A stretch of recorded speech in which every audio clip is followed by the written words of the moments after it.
జై తెలంగాణ, జై తెలంగాణ. వేదిక మీద ఉన్న వాళ్ళంతా కూర్చోవాలి, దయచేసి కూర్చోండి. దయచేసి వేదిక మీద ఉన్న వాళ్ళందరూ కూర్చోండి. మీరు జరగండి, ఎక్కడోళ్ళు అక్కడ కూర్చోండి దయచేసి.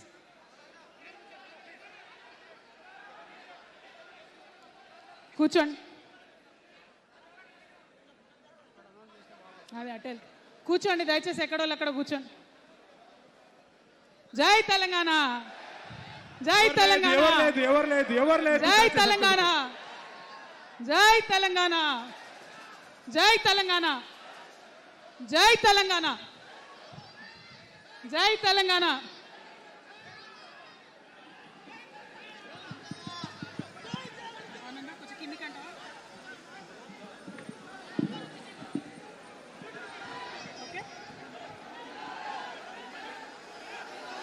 జై తెలంగాణ.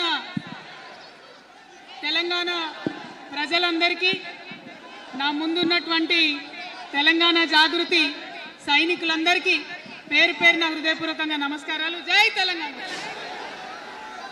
ఇవాళ మరి మంచి ముహూర్తం ఉంది కాబట్టి వినిపిస్తుందా? వినిపిస్తుందా? అందరూ ఒకసారి పిడికిలెత్తుతారా? అందరూ హాల్లో ఉన్న వాళ్ళందరూ జై తెలంగాణ. మన రాష్ట్రం కష్టపడి సాధించుకున్నటువంటి ఈ రాష్ట్రంలో మరి ఒక నూతన రాజకీయ శక్తిగా రాబోతా ఉన్నామని చెప్పినాం. పనిచేస్తలేదా మైక్? ఇది వద్దబ్బా, క్లారిటీ రావట్లేదా? ఓకేనా? పక్క జరగండి, సైడ్ జరగండి అందరూ దయచేసి. ఇక్కడ మిత్రులు సైడ్ జరగండి. సౌండ్ సిస్టమ్ వాళ్ళు తొందర వచ్చి సౌండ్ కరెక్షన్ చేయండి. మన పార్టీ పేరు చెప్పాలా? రెడీయా? టిఆర్ఎస్. జై తెలంగాణ,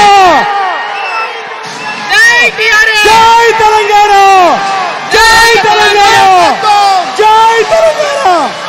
తెలంగాణ రాష్ట్ర సేన, జై తెలంగాణ రాష్ట్ర సేన, జై తెలంగాణ రాష్ట్ర సేన, జై తెలంగాణ రాష్ట్ర సేన.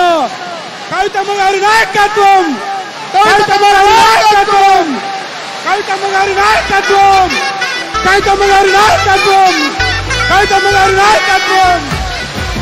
తెలంగాణ టైగర్ కవితమ్మ గారి నాయకత్వం, జై తెలంగాణ టైగర్ కవితమ్మ గారి నాయకత్వం, జై తెలంగాణ.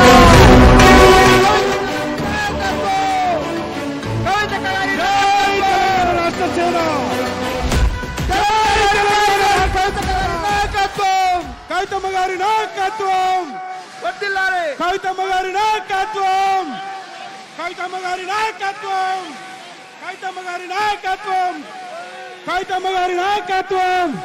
ఆజాదీ కి షేర్ని, ఆజాదీ కి షేర్ని కవితమ్మ గారి నాయకత్వం, ఆజాదీ కి షేర్ని కవితమ్మ గారి నాయకత్వం. తెలంగాణ టైగర్ కవితమ్మ గారి నాయకత్వం, తెలంగాణ ఉద్యమ సేనాని కవితమ్మ గారి నాయకత్వం. జై తెలంగాణ రాష్ట్ర సేన, జై తెలంగాణ. పట్టుర పట్టు హైలెస్స, చెన్నను పట్టు కొట్టుర కొట్టు కొండను పట్టు నడు గట్టి నడువు బిడ్డను కవితక్కతో చూడు కాలిక బిడ్డ కాదు తేలిక ఈ గడ్డ పౌరుషాల బిడ్డరా కవితక్క. आजादी की शेरनी कविता गारी नायकत्व, आजादी की शेरनी कविता गारी नायकत्व.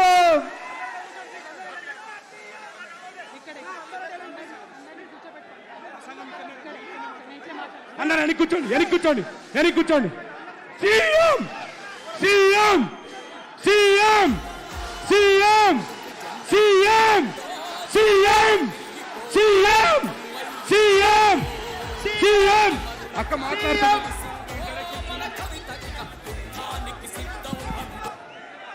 దయచేసి అందరూ వెనక్కి పోలా. ఇప్పుడు మన ఉద్యమ సేనాని పోరాటాల అందరూ వెనక్కి కూర్చోండి. ఆజాదీకి అందరూ కూడా కవిత గారు మాట్లాడతారు. అందరూ వెనక్కి కూర్చోవాలి. అక్క ఇక్కడి నుంచే ప్రసంగిస్తా ఉన్నారు. దయచేసి అందరూ వెనక్కి వెళ్ళండి. దయచేసి అందరూ వెనక్కి వెళ్ళండి. ఆ పాటలు బంద్ చేయండి అబ్బా, పాటలు బంద్ చేయండి. దయచేసి అందరూ వేదిక మీద కూర్చోవలసిందిగా విజ్ఞప్తి. తెలంగాణ రాష్ట్ర సేన, తెలంగాణ రాష్ట్ర సేన మనందరం కూడా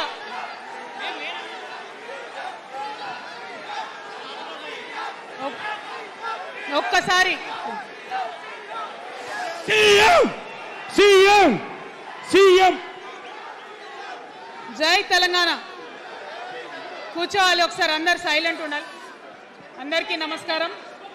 మళ్ళీ ఒకసారి తెలంగాణ ప్రజలకు, తెలంగాణ మేధావులకు, తెలంగాణ బుద్ధిజీవులకు, తెలంగాణ ప్రగతిని కోరుకునేటటువంటి ప్రతి ఒక్కరికి, తెలంగాణలో ఉన్నటువంటి ప్రభావశీల వర్గాలందరికీ హృదయపూర్వకంగా చేతులెత్తి నమస్కారం తెలియజేస్తూ ఉన్నాను. ఇవాళ తెలంగాణ రాష్ట్రంలో ఒక చరిత్ర, నా జీవితంలో కూడా ఒక మర్చిపోలేని రోజు అవుతుంది ఈరోజు. తెలంగాణ రాష్ట్ర భవిష్యత్తును తెలంగాణ రాష్ట్రం స్వయంగా రాసుకోవడానికి మరి మనందరినీ కూడా ఆ దైవము, ఆ కాలము మనందరినీ భాగస్వామ్యం చేసిందని చెప్పి నేను మనస్ఫూర్తిగా నమ్ముతా ఉన్నాను. మీ అందరికీ తెలుసు, నేను అమ్మవారి భక్తురాలిని. ఇక్కడ స్టేజ్ మీద ఎవ్వరు ఉండకండి, దయచేసి అందరు వెళ్ళండి, ఖాళీ అయ్యండి మొత్తం, అందరు వెళ్ళి కూర్చోండి దయచేసి. ఈ బౌన్సర్లు ఏందో వాళ్ళని తీసి వెళ్ళిపోమని.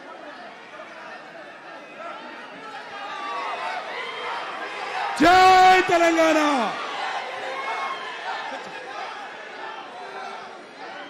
ఇవాళ ఈ సభా ప్రాంగణంలో ఉన్నటువంటి తెలంగాణ ఉద్యమకారులకు, తెలంగాణ అమరవీరుల కుటుంబాలకు, తెలంగాణ ఉద్యమంలో సర్వం కోల్పోయి అనేక రకాల కష్టాలు పడి రాష్ట్రం వస్తే చాలు అనుకొని పిడికిలు బిగించి కొట్లాడినటువంటి ప్రతి ఒక్కరికి, అదేవిధంగా సింగరేణి నుండి పెద్ద ఎత్తున తరలి వచ్చినటువంటి బొగ్గుగని కార్మికులకు, నాకు సింగరేణి చాలా ఇష్టం, కానీ మీకంటే మా ఆడబిడ్డలంటే నాకు ఇంకా ఇష్టం.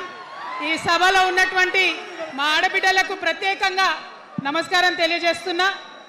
అదేవిధంగా అనేక మంది మా జెన్జీ వారియర్స్ వచ్చిండ్రు, మా యూత్ వచ్చిండ్రు, అందరికీ కూడా పేరు పేరున నమస్కారం.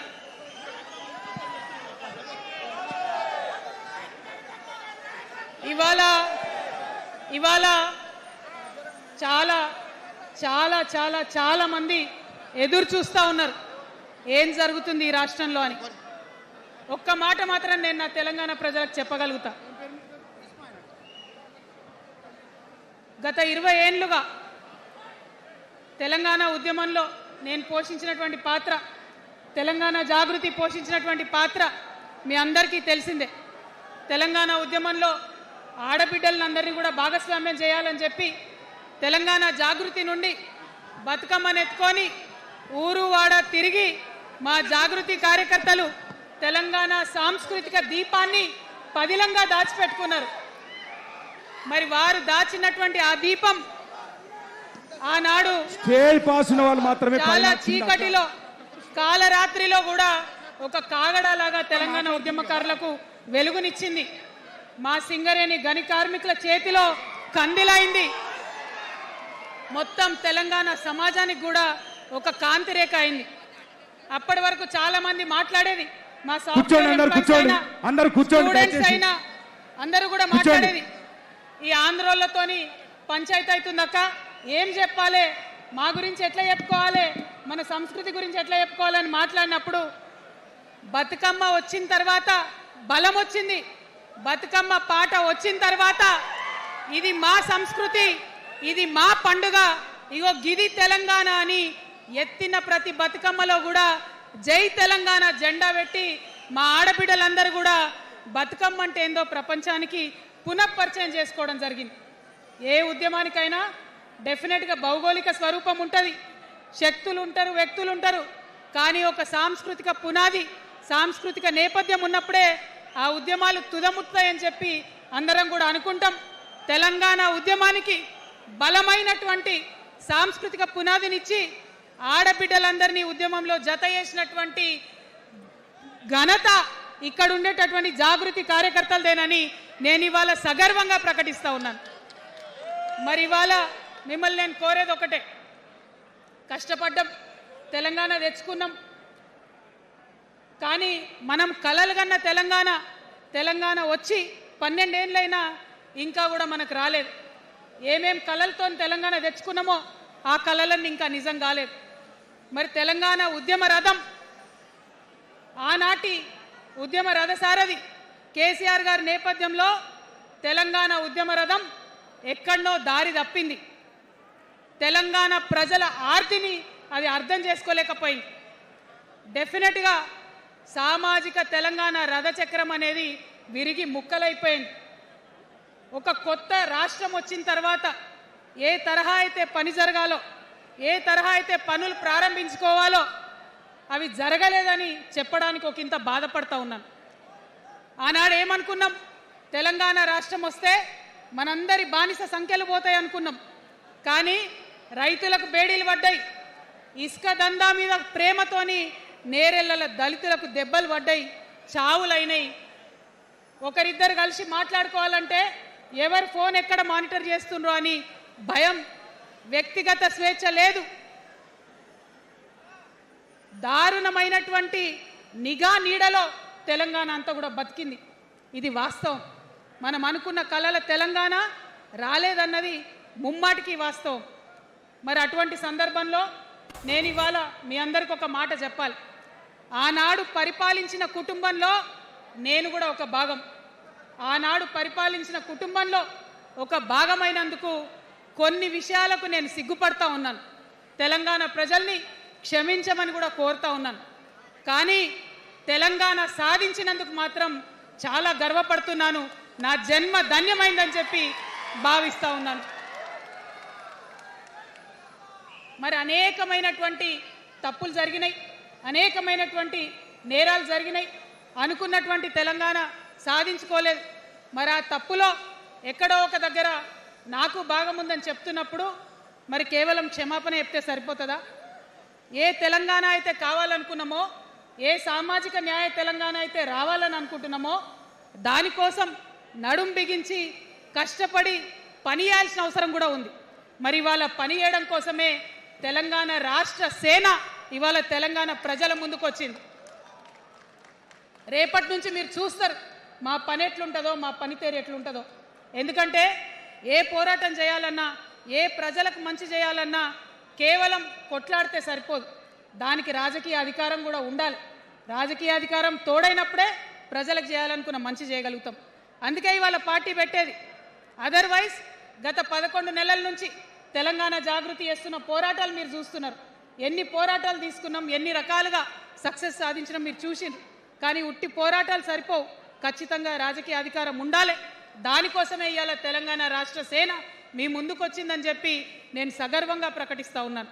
మరి ఈ పొలిటికల్ పార్టీ ఏదైతే తెలంగాణ ప్రజల కోసం వచ్చిందో అది టెక్నికల్గా అధికారం తెచ్చుకోవడానికి, ఎన్నికల్లో పాల్గొనడానికి డెఫినెట్గా బాగుంటుంది. కానీ దానికి ఒక ఆత్మ ఉండాలి, దానికి ఒక నేపథ్యం ఉండాలి. ఇవాళ బీఆర్ఎస్తో అదే కదా ప్రాబ్లం. టెక్నికల్గా బాగున్నారు, ఎలక్షన్ పోతున్నారు, సీట్లు గెలుస్తున్నారు, కానీ తెలంగాణ ఆత్మను కోల్పోయింది. కాబట్టే ఇవాళ తెలంగాణ రాష్ట్ర సేన వచ్చింది.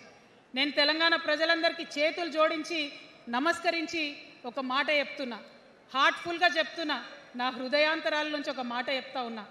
నేను తెలంగాణలో ఉన్న 3.5 కోట్ల మంది తెలంగాణ బిడ్డలందరికీ ఒక అమ్మగా పరిణితి చెందాలనుకుంటున్నా.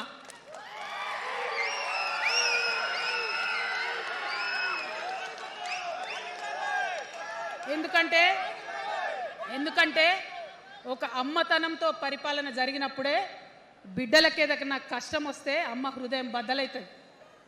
అటువంటి దుఃఖంతో పరిపాలన జరిగినప్పుడే, అటువంటి సంవేదనతో పరిపాలన జరిగినప్పుడే, అటువంటి ఆర్తితో పరిపాలన జరిగినప్పుడే రాష్ట్రం ముందుకు పోతుంది, రాష్ట్రంలో ఉన్న ప్రజల కష్టాలు తీరుతాయి. ఇవాళ ఎన్నిసార్లు ఎన్ని రకాలుగా ఆలోచన చేసినా మన తెలంగాణ రాష్ట్రంలో అనేక రోజుల నుంచి అనేక సంవత్సరాల నుంచి ఒక భూస్వామ్య వ్యవస్థ నడిచింది. మనకు తెలుసు అనేక రకాల పోరాటాలు వచ్చినాయి, సమానత్వం కోసం ప్రయత్నం చేసినాం, పోరాడుతూనే ఉన్నాం. అది రైతాంగ సాయుధ పోరాటం కావచ్చు, ముల్కీ ఉద్యమం 1952 కావచ్చు, 1969లో తెలంగాణ ఉద్యమం కావచ్చు, తర్వాత వచ్చినటువంటి నక్సలైట్ ఉద్యమం కావచ్చు, అనేక సామాజిక ఉద్యమాలు, ఎందరో మంది మహానుభావులు ప్రొఫెసర్ జయశంకర్ గారి దగ్గర నుంచి మొదలు పెడితే చాకల ఐలమ్మ గారు, దొడ్డి కొమరయ్య గారు, ఆరుట్ల కమలాదేవి గారు, రావి నారాయణ రెడ్డి గారు, సురవరం ప్రతాప్ రెడ్డి గారు, దాశరథి గారు, కాళోజీ గారు, నక్సలైట్ ఉద్యమంలో గద్దరన్న గారు, గణపతి గారు, మారోజు వీరన్న గారు, సాంబశివుడు గారు, ఇట్లా అనేక మంది పోరాటం చేస్తే అంతో ఇంతో సమానత్వం ఇప్పుడు వచ్చింది. మలిదశ తెలంగాణ ఉద్యమంలో కేసీఆర్ గారు, అట్లానే ప్రాణాలు ఇచ్చినటువంటి ఇషాన్ రెడ్డి గారు, యాదయ్య కావచ్చు, సువర్ణ కావచ్చు, అనేక మంది కొట్లాడితేనే ఇవాళ తెలంగాణ రాష్ట్రం వచ్చింది. వీరికన్నా ముందు మరి మీ అందరికీ తెలుసు, సమ్మక్క సారలమ్మ దగ్గర నుంచి మన దగ్గర సామాజిక ఉద్యమాలు నడిచినాయి. కొమరం భీమ్ కావచ్చు, సమ్మక్క సారయ్య కావచ్చు, సారలమ్మ కావచ్చు, షోయబుల్లా ఖాన్ కావచ్చు, మగ్దూం మొయ్యుద్దీన్ కావచ్చు, ఇట్లా అనేక మంది కొట్లాడితే కొంచెం సమానత్వం వచ్చింది. కొండా లక్ష్మణ్ బాపూజీ గారిని తెలుసుకోవాలి, పండుగ సాయనని తెలుసుకోవాలి, సర్వాయి సర్దార్ పాపన్న గౌడ్ని తెలుసుకోవాలి. ఇట్లా అనేక మంది కొట్లాడి, పంతు నాయక్ గారు ఉన్నారు, మరి ఇట్లా ఆదివాసీ వీరులు అనేక మంది ఉన్నారు, బియ్యాల జనార్దన్ రావు ఉన్నారు, ఆదివాసీల కోసం కొట్లాడినటువంటి బిడ్డ. వీరందరినీ కూడా వారి స్ఫూర్తిని తీసుకుంటాం. రాజ్యాంగబద్ధంగా రాజకీయ శక్తితోని పోరాటాలు మిళితం చేసి, ప్రజా పోరాటాలు మిళితం చేసి మనం కలలుగానేటటువంటి సామాజిక న్యాయ తెలంగాణను సాధిస్తామని మళ్ళొకసారి సగర్వంగా ప్రకటన చేస్తూ ఉన్నాం. మరి వాళ్ళ తెలంగాణ రాష్ట్ర సేన మీ ముందుకొచ్చిందంటే ఉట్టిగానే రాలే. తెలంగాణలో ఏం జరుగుతుందో ఒకసారి తెలుసుకోవాలి, మనం ఆలోచన చేసుకోవాలి, అర్థం చేసుకోవాలి. ఎన్ని పార్టీలు ఉన్నాయి? 3 పార్టీలు ఉన్నాయి. భారతీయ జనతా పార్టీని తీసుకుందాం. ఆ బీజేపీ అనే పార్టీకి అసలు తెలంగాణ ఏర్పాటే ఇష్టం లేదు, తెలంగాణ ఏర్పాటు అవడమే ఇష్టం లేదు. అందుకే వాళ్ళ అగ్రనాయకత్వం అంతా కూడా ఏం మాట్లాడతారు? తల్లిని చంపినరు, పిల్లని బతికించారు అని ఒకలంటారు, ఇంకొకరు ఏమంటారు? నిన్ననే ఒక తలకాయ లేని ఎంపీ, మెడకాయ మీద తలకాయనే లేదు ఆయనకు, ఏమన్నాడు ఆ ఎంపీ? ఇండియా పాకిస్తాన్ విడదీసినట్టట, ఆంధ్ర తెలంగాణను విడదీసిరట.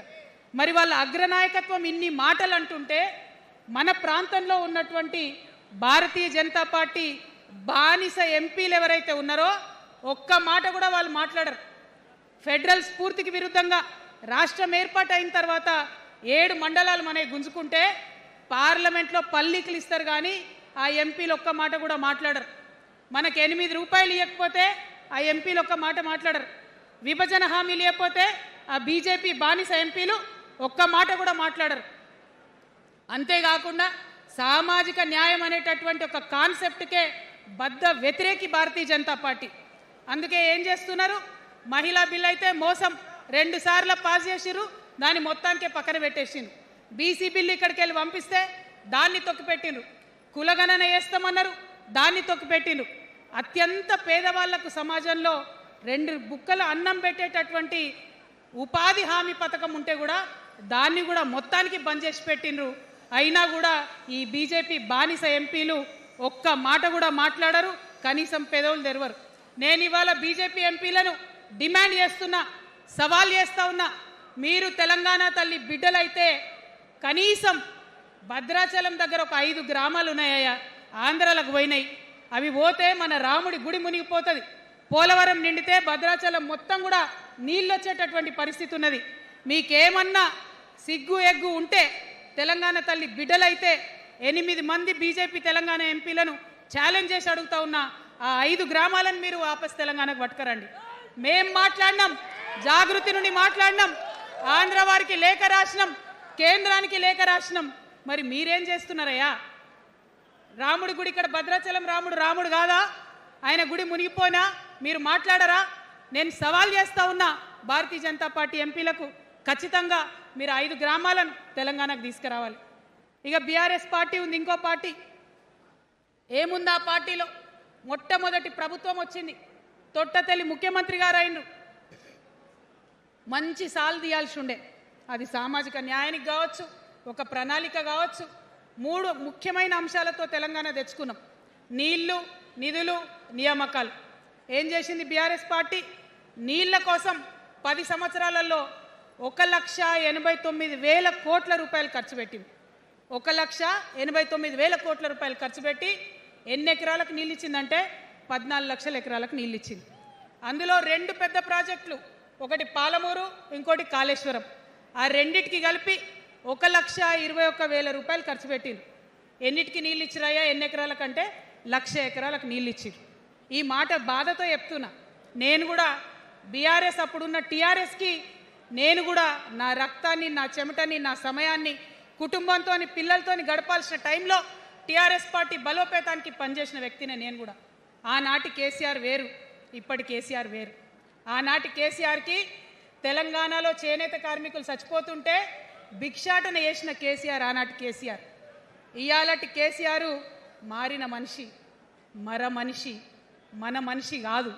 ఏమైంది ఇయాలటి కేసీఆర్కి? హైడ్రాలో ఇల్లు కూలిపోతుంటే అరుస్తున్నారు, అన్నా ఎక్కడున్నావు రా. వచ్చిండ్రా? రాలే. వెలుగుమట్లలో ఇల్లు కూలితే వచ్చిండ్రా? రైతులకు వర్ష బీభత్సమై మొత్తం పొలాలు మునిగిపోతే వచ్చిండ్రా? చేవెళ్ళ దగ్గర బస్ యాక్సిడెంట్ అయితే వచ్చిండ్రా? ఎక్కడ చిన్న కష్టం వచ్చిన ప్రజలకు ఆ సారు రారు, ఆ సారు రారు. ఎందుకంటే ఆయన మారిన మనిషి, మనిషి, గుంటనెక్కల తోడేళ్ల చేతిలో ఖైదీ అయినటువంటి మనిషి, మన మనిషి కాదు. బాధతో, దుఃఖంతో,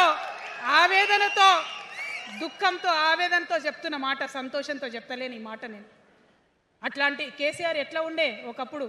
అదే ఆర్డీఎస్ అంతా పాదయాత్ర చేసి నా తెలంగాణకు నీళ్లు కావాలని అడిగినరు. ఇవాళ మరి 10 ఏళ్ళ అధికారం ఉంటే పాలమూరు రంగారెడ్డి ప్రాజెక్టు కోసం 10 ఏళ్లలో ముందుకు పోతలేదంటే, ఎవరన్నా తెలంగాణ పట్ల ప్రేమ ఉంటే, పాలమూరు పట్ల ప్రేమ ఉంటే, కృష్ణా నీళ్లు వాడుకోవాలంటే మన కేసీఆర్ అయి ఉంటే ఆ పాలమూరు రంగారెడ్డి ప్రాజెక్ట్ కాడ కూర్చేసుకొని అది కట్టిస్తుండే. ఏం చేసినారు మారిన కేసీఆర్ గారు? పంజాబ్కి పోయినరు, గుజరాత్కి పోయినరు, బీహార్కి పోయినరు. మేము మొత్తం రాష్ట్రంలో పీక్ కట్టలు కట్టాం, నేషనల్ పార్టీ పెడతామని పోయినరు తప్పితే తెలంగాణ ప్రజలను పట్టించుకోలేదు. పట్టించుకుని ఉంటే, కేంద్రంతో గొడవ పెట్టుకోకుండా ఉంటే ఇవాళ పాలమూరు రంగారెడ్డి పారకపోతుండేనా? నేను అడుగుతా ఉన్నా స్ట్రేట్గా. ఇన్ని రోజులు నేను ఎన్ని మాటలు మాట్లాడినా బీఆర్ఎస్ పార్టీ నాయకులు ఒక్కరు కూడా బయటకు వస్తలేరు, సమాధానం చెప్తలేరు. దీనికి మీరు సమాధానం చెప్పకపోతే ప్రజలే మిమ్మల్ని బయటకు లాగి సమాధానం చెప్పేటట్టు చేస్తారని కూడా ఈ సందర్భంగా నేను తెలియజేస్తా ఉన్నా. ఒకటే మాట అడుగుతున్నా, మన కేసీఆర్ అయి ఉంటే ఆనాడు తెలంగాణ బిడ్డలు కష్టపడితే బయటకు వచ్చి నా బిడ్డలకు ఇబ్బంది అవుతుందని కొట్లాడిన వ్యక్తి, సింగరేణి గనిలో ఒక కార్మికుడు చనిపోతే అక్కడి దాకా పోయి చూసి వచ్చినటువంటి వ్యక్తి. మరి తెలంగాణ వచ్చినాక ఏమైందా ప్రేమ? అధికారం ముందు మమకారం తగ్గిపోయిందా? ఏం జరిగిందని నేను అడుగుతా ఉన్నా. ఎందుకు ఈ మాట చెప్తా ఉన్నా అంటే, ప్రేమ నాకు కూడా ఉంది. నాకు తండ్రి కావచ్చు, అది వేరే విషయం. కానీ ఒక రాజకీయ నాయకుడిగా వారు ఈ మధ్య రాజకీయ పరిణితి కోల్పోయి మాట్లాడుతూ ఉన్నారు. కేటీఆర్ గారు మాట్లాడిందంటే ఓకే అనుకోవచ్చు, ఆయనకు పెద్దగా తెలియదు పాపం. కానీ కేసీఆర్ గారు అనే మాట ఏంటంటే, ప్రజలు తప్పు చేసిండ్రు. ఓకే, ఒక సెకండ్ నేను ఒప్పుకొని దాన్ని, ఒక సెకండ్ అనుకుందాం. ప్రజలు తప్పు చేస్తే నేను ఒక తల్లిగా అడుగుతున్నా. నేను నా కొడుకో మాట చెప్తా, వాడు వినలేదనుకో, కింద పడ్డాడు అనుకో, ఇడిచిపెడతానా? దగ్గర తీసుకొని మంది అనా? ఓకే, ప్రజలు తప్పు చేసిర్రు అనుకోండి, మీకు అధికారం ఇవ్వలేదు అనుకోండి, ఒక కర్కోటకుడి పాలన నడుస్తుంది అలా తెలంగాణలో. ఇబ్బంది పడుతున్నారు ప్రజలు, గోసపడుతున్నారు, ఏడుస్తున్నారు. ఇండ్లు అన్నీ ఉండి ఇండ్లు గూలగొడుతుంటే, అర్ధరాత్రి ఇంటి మీదకి వచ్చి ఇండ్లు గూలగొడుతుంటే ఆదుకోవాల్సిన అమ్మలాంటి మన పాత కేసీఆర్ ఎక్కడున్నాడు? ఇది మనం అడగాల్సింది. అందుకోసమే నేను ఈ నిర్ణయం తీసుకున్నది. నన్ను పార్టీలోంచి బయటకేస్తే నేను వెంటనే పార్టీ పెట్టలే. ఆనాడు కూడా చెప్పినా, నేను ఆలోచన చేస్తున్నా. మారతారేమో మారతారేమో మారతారేమో అని చూసిన, పదే పదే పదే వేచి చూసిన. ఇవాళ నన్ను పార్టీలకు వెళ్ళి సస్పెండ్ చేసి 10 నెలలైంది. నాకు నిజంగా మంచిగానే అయింది. ఎందుకు తెలుసా? ఆనాడు ఉద్యమకారులను ఇబ్బంది పెడుతుంటే నేను ఇంకా గట్టిగా మాట్లాడాల్సింది, మాట్లాడలేదు. ఆనాడు మీకు జరిగింది, ఇవాళ నాకు జరిగింది. కొత్త ఏం లేదు. కేసీఆర్ కోసం, టీఆర్ఎస్ పార్టీ కోసం, ఆనాడు తెలంగాణ ఉద్యమం కోసం ఇండ్లు అమ్ముకొని, భూములు అమ్ముకొని, ప్రతి ఊర్లో టీఆర్ఎస్ కండువా వేసుకొని పోరాటం చేసినటువంటి కార్యకర్తలు ఎక్కడున్నారు ఇవాళ? ఒక్క గుళ్ళ మెంబర్ ఇయర్ రాలేదా? ఒక్క గుడి చైర్మన్ ఇయర్ రాలేదా? తెలంగాణను వ్యతిరేకించి ఉద్యమాన్ని తొక్కిపట్టి మన మీద లాఠీలు పెట్టి కొట్టినటువంటి వాళ్ళకి తీసుకొచ్చి ఎమ్మెల్యే సీట్లు ఇచ్చి వాళ్ళ అనుచరులు వచ్చి మిడతల దండలాగా మన కార్యకర్తల మీద పడితే తల్లి కోడి కాపాడుకున్నట్టు పిల్లల్ని కాపాడుకోవాల్సిన మన కేసీఆర్ ఏడబోయింది. వచ్చిందా ఎవరికన్నా పదవులు? ప్రతి సంవత్సరం రాష్ట్రం మొత్తంలో పోస్టులు నింపితే 6,000 పైచీలకు నామినేటెడ్ పోస్టులు వస్తాయి తెలుసా? అంటే 10 ఏళ్ళ 2 ఏళ్ళకోసారి నామినేటెడ్ పోస్టులు వేసిన ఒక 30,000 మందికి దాదాపుగా ఏదో ఒక గౌరవం. ఏం కావాలి మనకు ఉద్యమకారులకు చెప్పండి? ఏం కావాలి? కండువా వేసుకొని పిచ్చోళ్ళ లెక్క తిరిగినందుకు, మన ఇంటోళ్ళని ఇడిచిపెట్టి తిరిగినందుకు ఇంత మర్యాద కావాలి. మా సార్ నన్ను గుర్తుపట్టిండా, మా పార్టీ నన్ను గుర్తుపట్టింది, నాకేదో చిన్న పదవి ఇచ్చిరని చెప్పుకుంటే ఒక మర్యాద ఉంటుంది. వచ్చిందా మనకు ఆ మర్యాద? ఎక్కడన్నా వచ్చిందా? ఆనాడు అవహేళన చేసిర్రు, పార్టీలకు వచ్చి మళ్ళీ అవహేళన చేసిండ్రు. అంటే ఎప్పుడైతే అధికారం వచ్చిందో అప్పుడు అమ్మతనం పోయింది, ఎప్పుడైతే అధికారం వచ్చిందో అప్పుడు మమకారం పోయింది. అందుకే అంటున్నా, ఆయన మన కేసీఆర్ కాదు, మారిన కేసీఆర్, మరబొమ్మ లాంటి కేసీఆర్. కాబట్టే ఇవాళ నేను నిలబడి యుద్ధం చేస్తా ఉన్నా. ఈ గడ్డకు ఈ తెలంగాణ రాష్ట్రానికి ప్రాణాలు అడ్డం పెట్టుకొని మన ప్రజలను కాపాడాల్సినటువంటి వ్యక్తులు కావాలి, అటువంటి సైన్యం కావాలి. సైన్యం అయిదామా? సిద్ధంగా ఉన్నారా? ఎట్లయితే ఉద్యమం అప్పుడు కడుపు కట్టుకొని కాలు కట్టుకొని పనిచేసినామో ఇప్పుడు అట్లా పనిచేయాల్సినటువంటి అవసరం ఉన్నది. ఇవాళ ఒక్క పాలమూరు రంగారెడ్డి కాదు, కాళేశ్వరంలో జరిగినటువంటి అవినీతి. ఒక మాట ఆలోచించాలి. మన కేసీఆర్ అయితే ఏమన్నాడు అప్పుడు ఉద్యమంలో? నా బిడ్డ కానీ నా కొడుకు కానీ తప్పు చేస్తే తీసి పారేస్తా పార్టీలకు వెళ్ళన్నారు. ఇవాళ నేనేం చేసిందే మీకు తెలియదా? నేనేం చేసిన?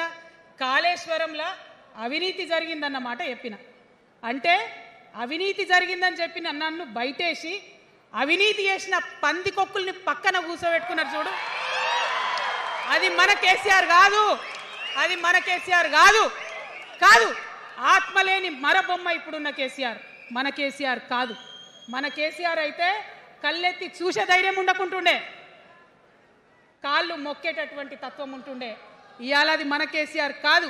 కాబట్టే ఎదురుగా నిలబడి కొట్లాడతా. నాతో కలిసి వస్తారా? సిద్ధమేనా? ఇవాళ బీఆర్ఎస్ పార్టీ చేస్తున్నటువంటి అనేక తప్పులు, అనేక అంశాలు ఉన్నాయి. ఒకటి కాదు, రెండు కాదు.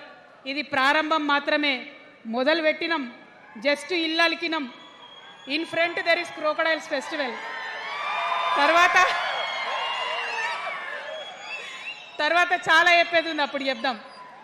ఇప్పుడు ఏం జరుగుతుంది ఈ రాష్ట్రంలో? ఒక కర్కోటకుడు ఆయన పరిపాలన జరుగుతుంది. బాధ అనిపిస్తుంది ఒక పొలిటికల్ లీడర్ని కర్కోటకుడు అనాలంటే. కానీ అనక తప్పని పరిస్థితి.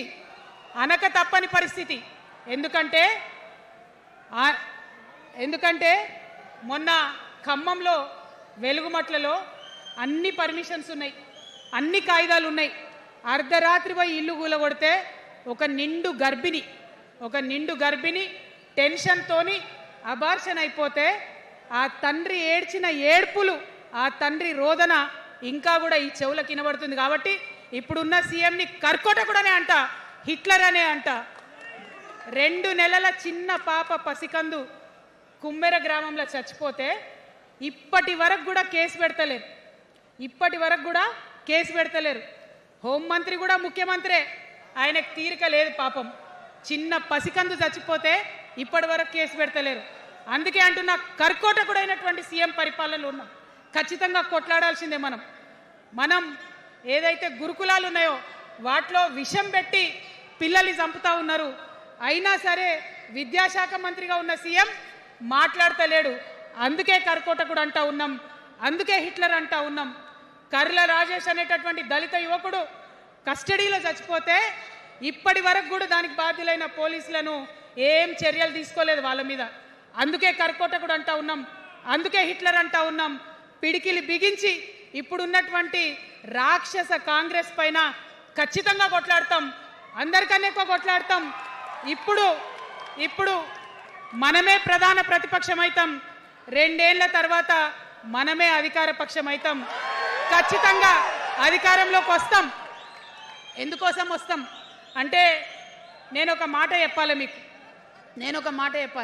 అందరినీ మనం మాటలు అంటున్నాం కదా, we are opposing everybody, we are criticising everybody, but what is the solution? Don't oppose without propose అని కాన్షీరామ్ గారు చెప్పారు, నేను చెప్పలే. డోంట్ అపోజ్ వితౌట్ ప్రపోజ్ అని. సో నేను కొన్ని ప్రపోజల్స్ తెలంగాణ ప్రజల ముందు పెట్టాలనుకుంటున్నా. నేను ఈ 3 పార్టీలు అధర్మంతో నిండిపోయినాయి, అవినీతితో నిండిపోయినాయి, బంధుప్రీతితో నిండిపోయినాయి, కుటుంబ అవినీతి పరిపాలనతో నిండిపోయినాయి. కాబట్టి నేను ఒక ప్రపోజల్ చెప్తున్నా. ఈ 3 పార్టీల మీద ఆనాడు భగవంతుడు శ్రీకృష్ణుడు చెప్పినట్టు పాంచజన్యం, ఆయన శంఖం పేరు, యుద్ధంకి ముందు పాంచజన్యం ఎట్లయితే పూరిస్తారో మనం కూడా పాంచజన్యం పూరిద్దాం. ఒక 5 అంశాలను ప్రధానంగా తీసుకుందాం. ఆ 5 అంశాల కోసం ఇప్పుడు కొట్లాడదాం, రేపు ప్రభుత్వంలోకి వచ్చిన తర్వాత మన ప్రజలకు ఇద్దాం. ఏం అంశాలు అవి? మొట్టమొదటిది విద్య. ఇవాళ గవర్నమెంట్ స్కూల్స్ అంటే ఆనాడు కేసీఆర్ గారు స్కూల్ బంద్ చేసుకుంటూ వచ్చారు, అదే రేవంత్ రెడ్డి గారు కొనసాగిస్తున్నారు. ఎక్కడా కూడా ప్రభుత్వ పాఠశాలలలో వసతులు లేవు. వాష్రూమ్ ఉండదు, వాచ్మెన్ ఉండడు, అటెండర్ ఉండడు, పిల్లలే పోయి బెల్లు కొట్టుకోవాలి, పిల్లలే పోయి బాత్రూమ్లు కడుక్కోవాలి, మంచినీళ్ళు ఉండవు, భయంకరమైన పరిస్థితి ఉంది. నేనేమంటా అంటే గుడిని ఎంత పవిత్రంగా చూస్తామో బడిని కూడా అంతే పవిత్రంగా చూడాలి. గుడిని ఎంత పవిత్రంగా చూస్తామో బడిని అంత పవిత్రంగా చూడాలి. కాబట్టి నేను ఒక మాట అంటున్నా, ప్రతి ఊర్లో ఒక బడి ఉండాలి, ప్రతి తరగతికి ఒక టీచర్ ఉండాలి.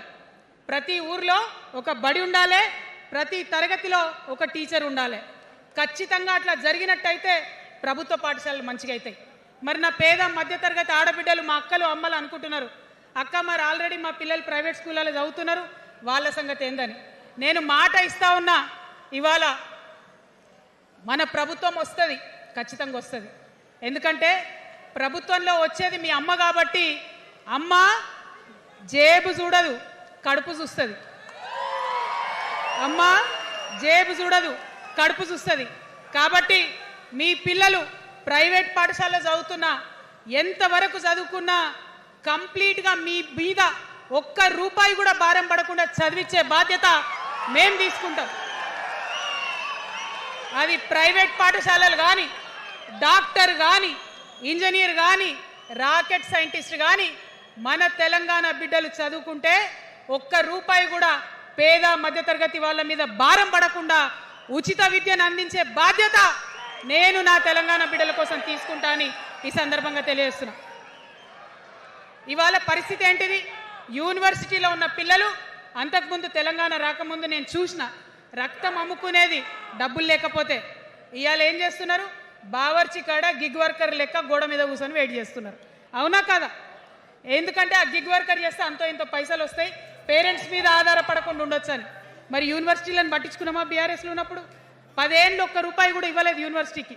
ఆ యూనివర్సిటీ మిత్రులకు, పాఠశాలలో ఉన్నటువంటి వారందరికీ నేను ఒకటే ప్రపోజల్ చేస్తున్నా, మీరు ఎంత చదువుకుంటారో చదువుకోండి, ఒక్క రూపాయి కూడా మీ మీద భారం పడకుండా చదివించే బాధ్యత తెలంగాణ రాష్ట్ర సేన తీసుకుంటుంది. ప్రైవేట్ పాఠశాలలు కూడా బాగుంటాయి, ప్రభుత్వ పాఠశాలలు కూడా బాగుంటాయి, కానీ భారం తల్లిదండ్రుల మీద పడదు. అది మీ అమ్మ ప్రభుత్వంలో జరగబోతుందని, మీ తల్లి ప్రభుత్వంలో జరగబోతుందని మీకు మాటిస్తా ఉన్నా. సెకండ్, మనకేమవుతుంది? మన తెలంగాణలో పేద మధ్యతరగతి ప్రజలకు ఏమవుతుంది? ఎవరన్నా ఇంట్లో రోగం వస్తే, ఒక యాక్సిడెంట్ అయితే ఇల్లు గుల్లవుతుంది. అందుకే ఆలోచన చేసి వైద్యం గురించి ఒక నిర్ణయం తీసుకున్నా. మన రెండో అంశం పాంచజన్యంలో వైద్యం కోసం అనేక అగచాట్లు పడుతున్నారు, అనేక ఇబ్బందులు పడుతూ ఉన్నారు. నేను ఒకటే మాట ఇస్తా ఉన్నా, ఏ రోగమన్నా రాని, ఎంత పెద్ద హాస్పిటల్ అన్నా కానీ మన తెలంగాణలో మన జబ్బు ఎక్కడ తగ్గుతుందో అక్కడ మీ జేబులకెళ్ళి ₹1 ఖర్చు కాకుండా ఉచిత వైద్యం అందించే బాధ్యత మేం తీసుకుంటా ఉన్నాం. ఉచితంగా విద్య ఇచ్చి ఉచితంగా వైద్యం ఇచ్చినాక నా తెలంగాణ బిడ్డల మీద నాకు నమ్మకం ఉంది. మనం కష్టపడే బిడ్డలం, మీరే పైసలు సంపాదించి ఇస్తారు, మీరే రాష్ట్రాన్ని ముందుకు తీసుకుపోతారు. అవునా కదా? ఉచిత విద్య, ఉచిత వైద్యం మన 2 అంశాలు పాంచజన్యంలో. 3వది వ్యవసాయం. మా రైతన్నలు ఉన్నారు, మా రైతన్నలు ఎంతో కష్టపడి మరి పంటలు పండించి చెమటలు కక్కి మనందరికి అన్నం పెడతారు. మీ అందరినీ నేను కోరేది ఒకటే, ఇవాళ అందరూ అర్రాస్ పాట పాడినట్టు నీకు ఎకరానికి ఇంత ఇస్తా అని చెప్పి మాట్లాడుతున్నారు తప్పితే మనకున్న కష్టం ఎవరైనా తీరుస్తున్నారా? ఏం కష్టం ఉంటుంది రైతుకి? భూమి కష్టం ఉంటుంది, చెప్పుకోవాలి. భూమి మీద దాని ఇబ్బంది ఉంది. ఎంఆర్ఓ ఆఫీస్కి పోతే మనని ఎవడన్నా రాణిస్తాడా? మాట్లాడతాడా? నీ దోతి బాగలేదు, నీ అంగి బాగలేదు, నీ కాళ్ళకు మట్టి ఉండే, నీ చెప్పులకు మట్టి ఉండే రానియరు. అదే సూటు బూట్ వేసుకొని ఎవరన్నా వస్తే ఏం చేస్తారు? పిలిచి కూర్చోబెట్టి చేంబర్లో కూర్చోబెట్టి చాయ్ ఇచ్చి కాఫీ ఇచ్చి అన్ని పనులు చేసి పంపుతారు. మన ప్రభుత్వం రాబోతా ఉంది. ఆ ప్రభుత్వంలో రైతే రాజు అనేటటువంటి నినాదాన్ని నిజం చేస్తాం. ప్రతి ఆఫీస్లో, అది ఎంఆర్ఓ ఆఫీస్ కానీ కలెక్టర్ ఆఫీస్ కానీ ప్రతి ప్రభుత్వ ఆఫీస్లో నేను రైతునని పోతే సపరేట్ కౌంటర్ ఉండాల్సిందే, కుర్చీ మీద కూసబెట్టాల్సిందే, మీకు పని చేసి పెట్టాల్సిందేనని ఈ సందర్భంగా నేను తెలియజేస్తా ఉన్నా. నేను రైతునని గర్వంగా చెప్పుకునే విధంగా మేము పరిపాలన చేస్తాం. అది కాకుండా మిగతా ఏదైతే టైంకి రావాల్సిన కరెంటు, ఇప్పుడు రేవంత్ రెడ్డి గారి దయ వల్ల మళ్ళీ రాత్రిపూట కరెంట్ వస్తుంది. అట్లా ఉండదు. రేపు మన ప్రభుత్వం వస్తుంది, టీఆర్ఎస్ ప్రభుత్వం వస్తుంది. వచ్చినాక 24 గంటలు నాణ్యమైన కరెంటు, పొద్దుటిపూట కరెంటు, రైతులకు ఉచిత కరెంట్ ఇస్తాం. అదేవిధంగా యూరియా కావచ్చు, కొనుగోలు కేంద్రాలు కావచ్చు, మీరు ఎక్కడ పోయి అడగాల్సిన అవసరం లేకుండా అన్నీ మీ దగ్గరకు వచ్చేటట్టు చేస్తాం. మరి అనేక అంశాలు ఉన్నాయి రైతుల గురించి మాట్లాడేటి. ఇప్పుడు ఎంత గోసపడుతున్నారో తెలుసు. ఒక్కొక్కటి మాట్లాడుకుంటూ వెళ్దాం. రైతుని రాజుని చేసేది నినాదంగా ఉండే దాన్ని నిజం చేస్తామని మాత్రం మీ చెల్లెగా సోదరిగా నేను మీకు మాట ఇస్తా ఉన్నాను. ఇక 4వ అంశం ఉపాధి. మనకి ఇక్కడ చాలా యూత్ ఉన్నారు. మిమ్మల్ని అందరూ నేను ఒక మాట చెప్తా ఉన్నా, ఒక మాట అడుగుతా ఉన్నా. ప్రతి ప్రభుత్వం ఏం చెప్తుంది? ప్రతి ప్రభుత్వం స్వతంత్రం వచ్చినప్పటి నుంచి ఇప్పటి వరకు ఏం చెప్తారు? ఉద్యోగాలు ఇస్తాం, ఉద్యోగాలు ఇస్తాం, ఉద్యోగాలు ఇస్తాం. అవునా? అసలు నాకు మాట తెలియక అడుగుతా. ఒక యువ మిత్రుడు ఉంటే, ఒక యువతి ఉంటే నేను వ్యాపారం చేసుకోవాలనా, నేను ఉద్యోగం చేసుకోవాలనా, నేను కళారంగానికి పోవాలనా, నేను ఇంకోటి కావాలనా అనే స్వేచ్ఛ నాకు ఉండాలి కదా, నాకు ఉండాలి. కానీ ప్రభుత్వాలు మనకేం చెప్తాయి? నువ్వు ఉద్యోగం చేయి, 9 to 5 ఉద్యోగం చేయి, బానిస బతుకనేటటువంటి కండిషనింగ్ చేస్తూ ఉన్నాయి. ఇప్పుడు చాలామంది యూత్తో నేను మాట్లాడినా, నాకు ఒక మాట చెప్తా ఉన్నారు. అక్క, మా పరిస్థితి ఎంత ఘోరం ఉందంటే బయట ఉద్యోగం దొరుకుతలేదు చదువుకున్న చదువుకి. మా అమ్మ సెల్ఫ్ హెల్ప్ గ్రూప్లో ఉండి ఆమె 2 లక్షల రూపాయలు తీసుకొచ్చి ఇస్తే నేను బండి కొనుక్కోవాలి. ఆమె 3 లక్షల రూపాయలు తీసుకొచ్చి నాకు ఇస్తే నేను ఆటో కొనుక్కొని నడుపుకోవాలి. వయసు వచ్చిన కొడుకుని, వయసు వచ్చిన బిడ్డని తల్లి దగ్గర చేయి జాపాలంటే నామోష్ అనిపిస్తుంది అక్క అని అనేక మంది చెప్పారు. అందుకే నేను చెప్తా ఉన్నా, ఉపాధి అంటే కేవలం ఉద్యోగం కాదు. ఉపాధి అంటే మన ప్రభుత్వంలో, రేపు రాబోయేటటువంటి మీ అమ్మ ప్రభుత్వంలో 2 లక్షల రూపాయల నుంచి మొదలు పెడితే 20 కోట్ల రూపాయలకు కూడా మనము మీ వ్యాపారానికి సంబంధించిన ఐడియాతో మీరు వస్తే బ్యాంకులతో సంబంధం లేకుండా నా యువకులను, నా యువతులను నమ్మి ఆ లోన్ డైరెక్ట్గా మీకు ఇవ్వడం జరుగుతుంది. ఎందుకోసం ఈ మాట చెప్తా ఉన్నా అంటే, మన తెలంగాణ బిడ్డలకు మంచి సృజనాత్మకత ఉంది, ఆలోచించే శక్తి ఉంది, కష్టపడే తత్వం ఉంది. ఇవన్నీ కూడా మంచి వ్యాపారవేత్తలకు ఉండేటటువంటి లక్షణాలు. కానీ వచ్చినటువంటి ఏ ప్రభుత్వాలు కూడా మనకు చేయూతనియ్యలే. ఖచ్చితంగా నా యూత్ని నేను నమ్మాలనుకుంటున్నా, నా యూత్కి నేను డబ్బులు ఇవ్వాలనుకుంటున్నా. వాళ్ళ చేతిలో డబ్బులు పెట్టి వాళ్ళు ఇంకెంత సంపాదన నా తెలంగాణ రాష్ట్రానికి ఇస్తారో చూడాలని నేను అనుకుంటున్నా. యూత్ ఎంపవర్మెంట్ గ్రూప్స్ తయారు చేస్తాం. 2 lakhs to 20 crores వరకు డైరెక్ట్గా గవర్నమెంటే ఉండి మీకు లోన్స్ ఇస్తాం. మరి ఉద్యోగం చేయాలనుకునే యూత్ ఉంటే నేను ఒక శుభవార్త చెప్తా ఉన్నా. బాగా లెక్క పెట్టినాం. మీకు తెలుసు, నేను ఏది స్టడీ చేయకుండా చెప్ప, ఆగమాగం మీద అసలే చెప్ప.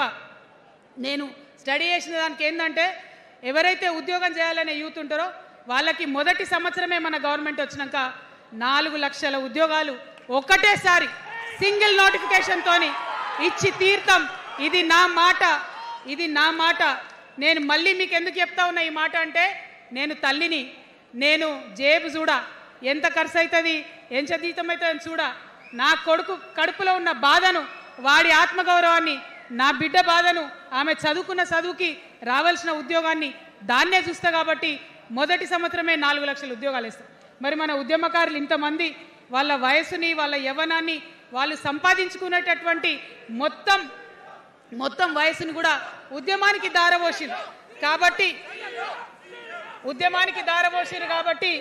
నేను ఉద్యమకారుల కోసం ప్రత్యేకించి జూన్ 2, 2014 వరకు కట్ ఆఫ్ డేట్ పెట్టుకొని ఆనాటి ఉద్యమకారులకి 1,00,000 ఉద్యోగాలు, సూపర్ న్యూమరరీ జాబ్స్ క్రియేట్ చేయబోతా ఉన్నామని కూడా ఈ సందర్భంగా తెలియజేస్తున్నా.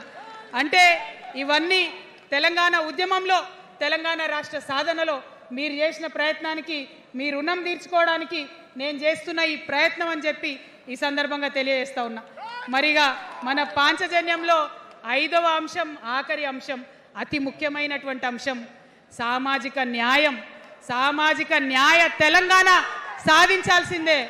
మన ఎస్సీ మిత్రులకు, ఎస్టీ మిత్రులకు, అగ్రవర్ణాల్లో ఉన్నటువంటి పేదవారికి, బీసీలకు అందరికీ న్యాయం జరగాలి.